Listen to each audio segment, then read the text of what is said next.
promises were introduced to rescue us from callback hell.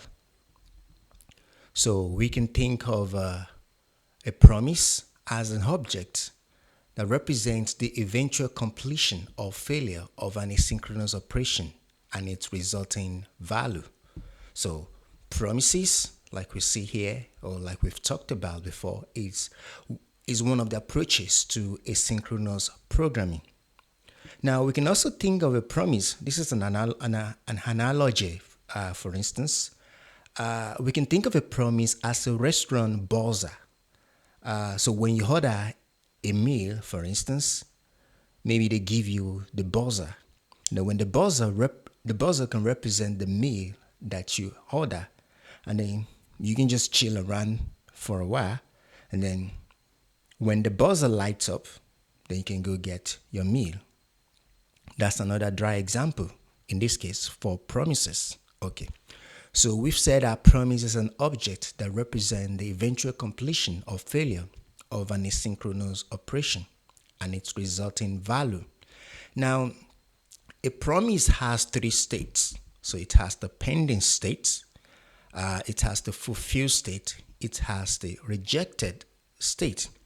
The pending state is the initial state, that is, the operation is still in progress. The fulfilled state is when the operation completed successfully and the promise now has a result value or resulting value. Now, the rejected state is when the operation failed and the promise has a reason for the failure. So maybe we can catch the reason for the failure as an error. So we have a catch block. Let me just go back to Visual Studio and then let's play with some code. Now, we had something like this in our previous tutorial where we enter into callback L. So we're going to re-implement that code using promises here. So we have the login user function like before. So here we're returning a new promise. So this promise, it takes a callback, and then inside our callback, we have two functions, resolve and rejects. When we call resolve, resolve is the function that returns when our promise resolves, that is when it's successful, when it returns a value, so to speak. And the reject is the function that is evoked when the promise failed to return or failed to resolve. Okay, so we have the same mechanism for each of the functions. Don't forget this set timeout scheduler function. So it goes on and on like that. We have the get user playlist. We have the get song details. We have the get similar artist. And then we have, okay, so now we get to, so you realize that all of these functions have not been invoked yet, even though they're returning a new promise.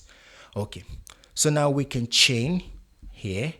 I would argue that this looks a bit cleaner compared to what we had before now when we enter into callback here. See, this was what we were operating before now. So let's go back here. Now, we use a .then method to schedule a callback for when our promise is successfully fulfilled. This is how we use our promise. So essentially, we're consuming our promise here. So we start with login user, where we pass the value of the first two parameters, because we pass the value here, and then we're returning a new promise. Okay, so here, what is it for? Okay, and then we have this. So this login user, then we do .then. This .then, it takes anonymous function, and then we can return the promise of the next step using the second function. So don't forget, each of the function returns a new promise. So that allows us to use that function as the promise of the next step.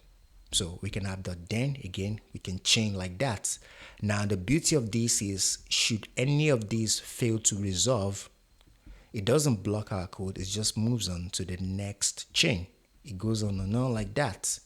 And then if we encounter an error, yeah, we can just catch it and then log it to our console like so.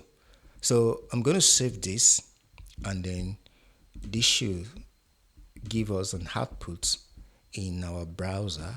So I'm going to go back here. So say login user, fetch playlist, fetch some. See the promise. Each of them are all of the promises are resolved, so we didn't encounter any error here. So this is another way to undo perform asynchronous programming in JavaScript. We've talked about callback. Here we discuss promises. We're going to continue the next video.